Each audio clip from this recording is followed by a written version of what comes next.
Asociación Camino Anima Mundi presenta. ¿Por qué la narrativa de Cristo? De entre todas las historias, todos los relatos posibles que pueden dar forma a una vida, ¿por qué precisamente este? Es una de las preguntas más profundas que uno puede hacerse, y la respuesta, desde luego, no es simple. En ella convergen, como veremos, las dimensiones más decisivas de lo que significa ser humano.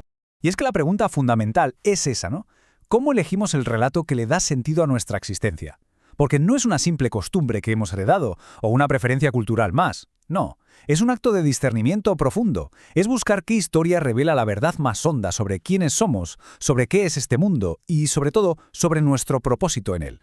Y para empezar a responder, creo que lo mejor es mirar el resultado. Este va a ser nuestro primer pilar, la forma humana. Porque toda gran narrativa, toda gran historia, produce un cierto tipo de persona.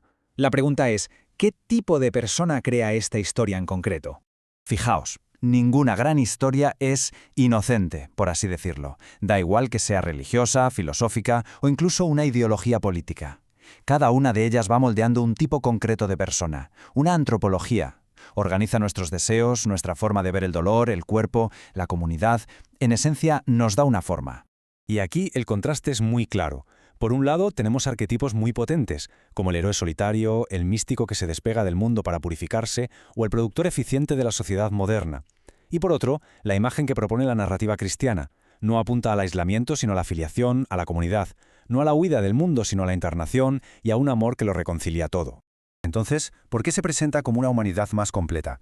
Pues porque busca integrar dimensiones que, muy a menudo, en otras narrativas, se ven como opuestas. No se trata de separar cuerpo y espíritu, sino de unirlos. No aísla a la persona, sino que la enraiza en una comunidad. No huye del dolor, sino que lo atraviesa para encontrarle un sentido de redención. Es una visión que, en definitiva, abraza la enorme complejidad de nuestra existencia. Y ojo, que esta visión tiene una escala cósmica. La carta a los Efesios, por ejemplo, no habla de un consuelo privado, de algo solo para mí.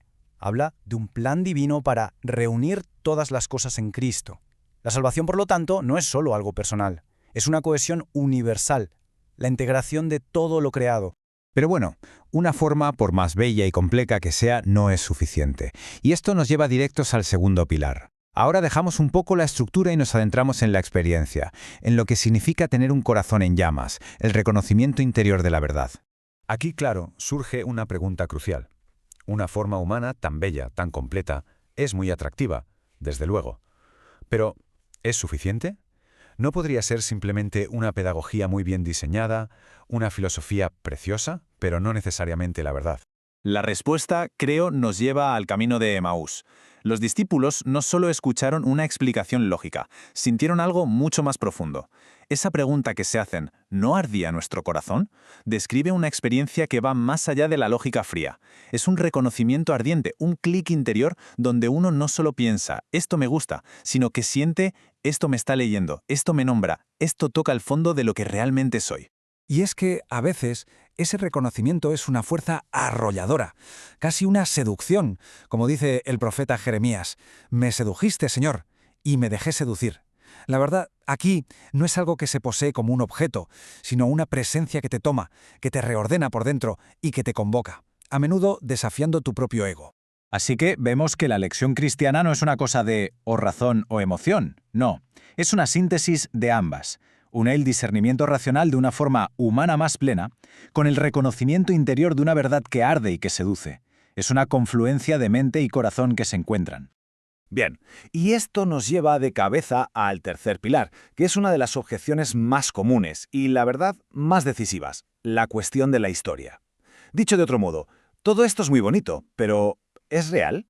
Pues el cristianismo propone un concepto que es único, la historia salvífica. Y esto no es ni una mera crónica de hechos, de datos, ni tampoco una fábula simbólica. Es la afirmación, muy audaz, de que un evento histórico real, concreto, que sucedió en un tiempo y lugar, está cargado de un significado universal, mítico y redentor para toda la humanidad. Esto es clave porque rechaza una falsa dicotomía. La pregunta no es ¿sucedió o tiene significado? La afirmación cristiana es que porque sucedió de una manera concreta, revela un significado universal. No es un hecho desnudo sin sentido, ni un sentido sin un hecho que lo ancle en la realidad. Y aquí, claro, está el núcleo de todo, la encarnación. La afirmación absolutamente radical de que el Logos, el patrón universal de la redención, se hizo carne. Entró en nuestro tiempo, en nuestro mundo, en un cuerpo y en una historia reales. Si no hubiera historia, no habría encarnación. Y si no tuviera este significado profundo, no sería evangelio, sería solo una biografía interesante. Bueno, pues ya hemos visto la forma humana que crea, el corazón que la reconoce y la historia que la fundamenta. Pero ¿quién nos transmite esa historia? Esto nos lleva al cuarto y último pilar, la memoria recibida. Y con ello, la pregunta por el canon. A ver, en nuestra época, esta es una pregunta muy común. ¿Por qué no crear un Cristo a medida? ¿Por qué no hacer un collage espiritual, personal, tomando un poquito de aquí, un poquito de allá, según lo que a mí me resuene? Comparemos las dos opciones. A la izquierda, un colaje privado. Aquí, uno es el editor. Y claro, al final, Jesús acaba diciendo justo lo que uno ya quería oír. A la derecha, la memoria apostólica recibida. Esto es otra cosa. Esto me desafía, me obliga a entrar en una historia que es más grande que mi gusto personal y a encontrarme con un Cristo que no he fabricado yo. Por eso, la Iglesia en su día discernió un canon y lo distinguió de otros textos, los apócrifos, que aunque pueden ser interesantes, no tenían esta misma forma apostólica fundamental. Y lo que es fascinante de verdad es que esta memoria recibida no es un monólogo uniforme. Tenemos 4 evangelios. Y esto nos da una pluralidad convergente. Son 4 voces distintas que rodean un único centro, protegiendo así la riqueza y el misterio de la figura de Cristo, mucho mejor de lo que lo haría cualquier selección arbitraria e individual.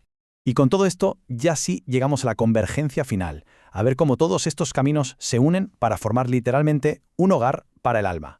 Así que elegimos esta narrativa no por una sola razón, sino porque en ella convergen todas estas dimensiones que hemos recorrido.